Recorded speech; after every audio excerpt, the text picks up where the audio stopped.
Un dernier petit détour sur le chemin des vacances. Et ce soir, le van du 20h Week-end met le cap sur la Touraine pour un voyage sur les routes, mais aussi un voyage dans le temps qui n'est pas sans risque.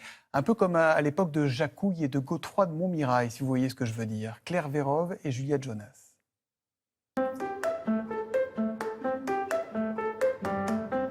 Pour l'ultime escale de notre voyage, nous remontons le cours de l'histoire, le long de la Loire et de ses châteaux, plongés à la Renaissance, au Moyen-Âge.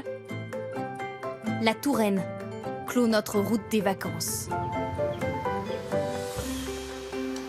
Entrée royale pour notre van au château des Dames. Chenonceau, rien que pour nous.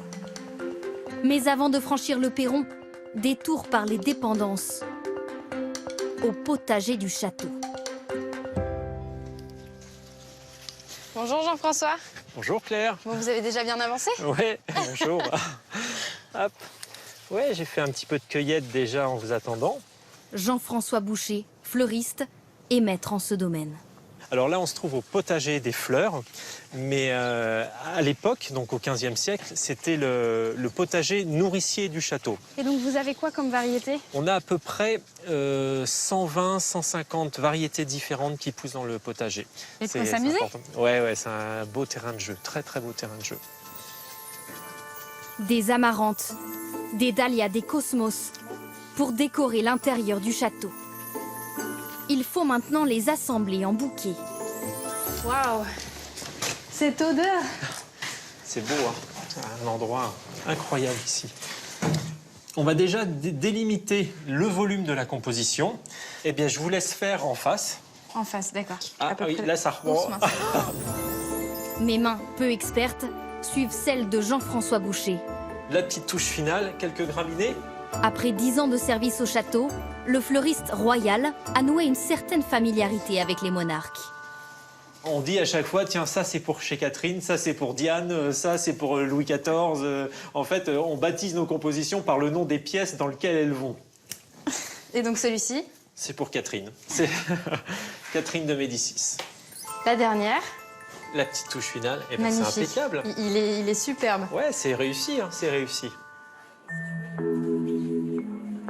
Dans chaque pièce de Chenonceau, les créations de Jean-François Boucher se fondent dans les tapisseries, comme si elles avaient toujours été là. Mais Catherine attend toujours la nôtre. Oh, il y a des escaliers. C'est bon, ouais, ça va aller? Première difficulté. Oui. Pas trop vite, pardon. Hop là. 15 kilos de fleurs à porter tout de même. Dans la chambre de Catherine de Médicis. Voilà. Là, je pense que la mission est accomplie. On a bien travaillé. C'est très beau. Chambre fleurie avec brio, nous reprenons la route des châteaux. En marche arrière. Retour au Moyen-Âge, dans cette forteresse millénaire, gardée par un ménestrel un peu tatillon. Tu crois vraiment que tu vas pouvoir circuler habillé comme ça? Comment ça? Non, mais j'ai une réputation à tenir. Si on doit passer un petit moment ensemble, tu vas pas rester comme ça. Tenue exigée à la cour. Pour visiter le plus vieux donjon de France, toujours debout. Bienvenue dans la pièce maîtresse, le donjon de la forteresse. La plupart des pierres ont 1000 ans.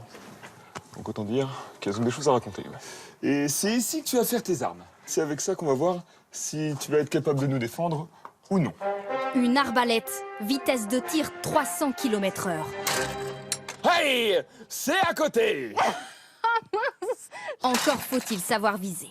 Ça, c'est propre. Bingo! Impressionnant en tout cas. Deuxième exercice, Bonjour jeune fille, ça va bien? Bah bien. Est-ce que vous êtes prêts à lancer de la hache? Bah oui, très prête. Vous n'avez pas peur? Et on va aller lancer et on va lâcher avec un léger coup de poignet. D'accord. Allez, maintenant faut de la haine, faut une âme de guerrière, jeune fille, d'accord? C'est tout moi ça. Ok, allez, on y va. Allez, on lâche tout. Eh ben c'est pas mal. heureusement, je ne suis pas seule à la peine. Est-ce que le coup de main est facile à apprendre? Comme vous l'avez vu, non. Qu'est-ce que t'aimes bien là-dedans? J'aime bien lancer des choses. Allez-y, mesdames! Ça tombe bien, il nous reste Allez! un peu de force. 2, 3...